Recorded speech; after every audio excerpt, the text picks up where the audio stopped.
All right, good morning out there. Today is Thursday, June 12th, 2025. I'm Anthony, and welcome to Drive Dive. So, I've recorded some videos, thoughts on, and reflections on Carnegie's How to Win Friends and Influence People, and so I wanted to add another one to that because I did have something occur to me that reminded me of an anecdote that Carnegie shared in his book, and the anecdote he shared was about drapes in his home, and how I guess you should try to be more positive, right? And catch, I think it was in the chapter where he's talking about catching more flies with honey than with vinegar, and so talks about making this investment or something in like really expensive drapes, and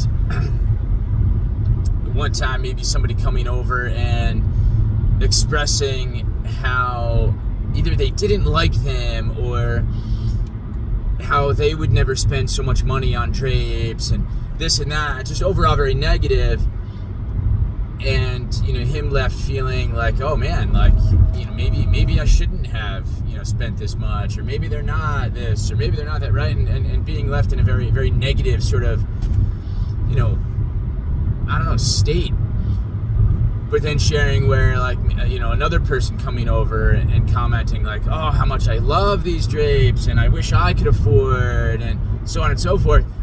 And then so he's left feeling good and appreciative, but then he in turn then says to this person, oh, well, to be honest, I did overspend, and while they're nice, they're not really worth that amount of money, etc., right? And whether that was something done to now in turn comfort the other person, or maybe that's just normal reactions, right? When somebody's blown away by something, you go, oh yeah, you're right, it's great, but or when they're just overly negative, it's just you get shut down, and you're like, well now what do I say about it, right? Now I have to defend my choice to invest in these drapes.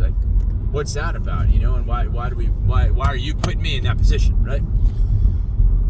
So the event that happened to me is, right, I recently invested in a robot lawnmower. Busy schedule with the kids and my long drive, and I'm just not able to consistently come up with that hour and a half once a week, or let's be honest, it's really supposed to be every 5 or 6 days. That hour and a half I need to cut my grass, even with a ride-on lawnmower and things, and that's not including any kind of edging or things of that nature, right?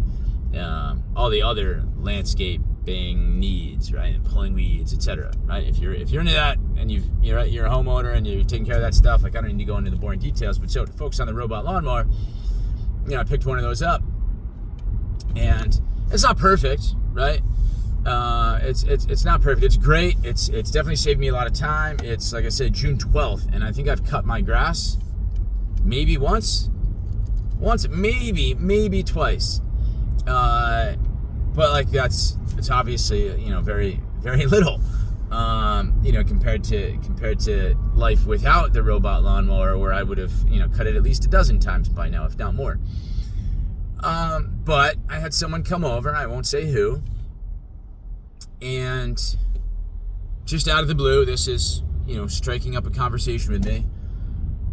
Oh boy, that robot lawnmower doesn't really like to cut the grass along the driveway, does it? What do I say to that? Oh, great, okay, yeah, sure,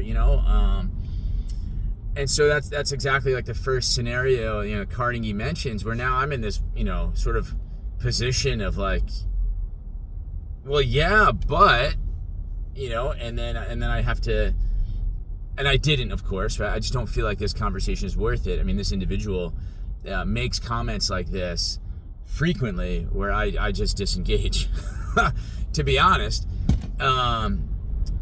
But, puts me in the position of going, well, yeah, but, you do realize that, yes, it's not perfect, but it saved me so much time, and whereas, a conversation with other folks, they're like, oh, wow, that thing's really cool, oh, it's so quiet, or, oh, And just asking general questions like, what kind of, does it handle this kind of slope, that kind of slope, like what's it capable of, and how does it work, and blah, blah, blah, right? Just a much more positive conversation. And then where I'm able to say, like, yes, it does this, and yes, it does that, I wish it did this better, right? And then I'm in that second scenario Carnegie describes of like, yeah, it's great, and I appreciate you noticing, but now I'll provide this sort of, balanced perspective from that position of like, well, okay, before you make this investment, you should know, right? And now I'm more or less just sharing my experience and trying to be helpful, and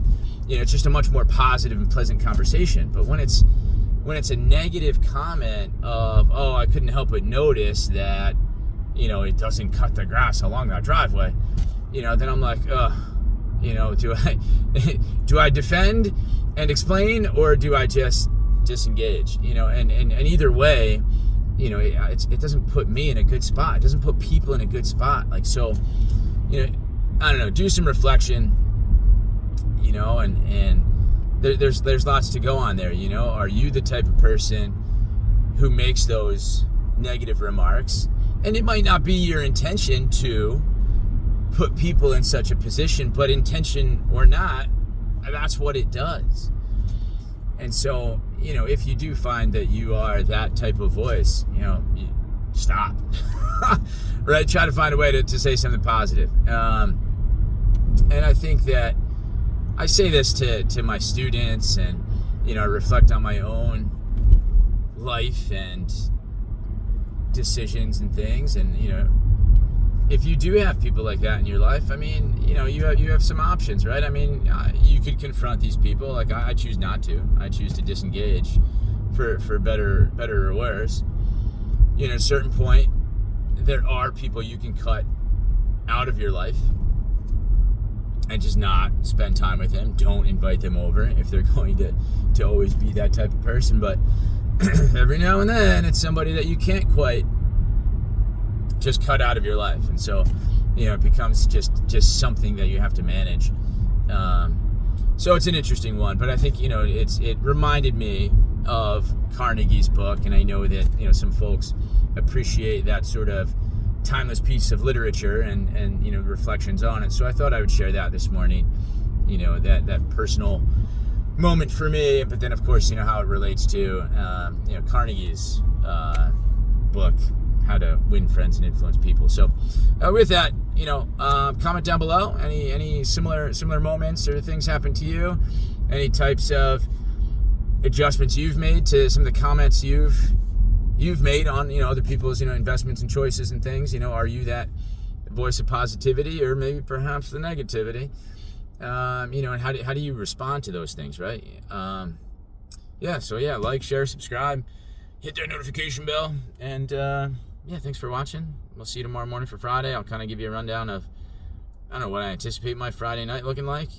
It does involve cutting the grass, getting the lawnmower out, hopping on.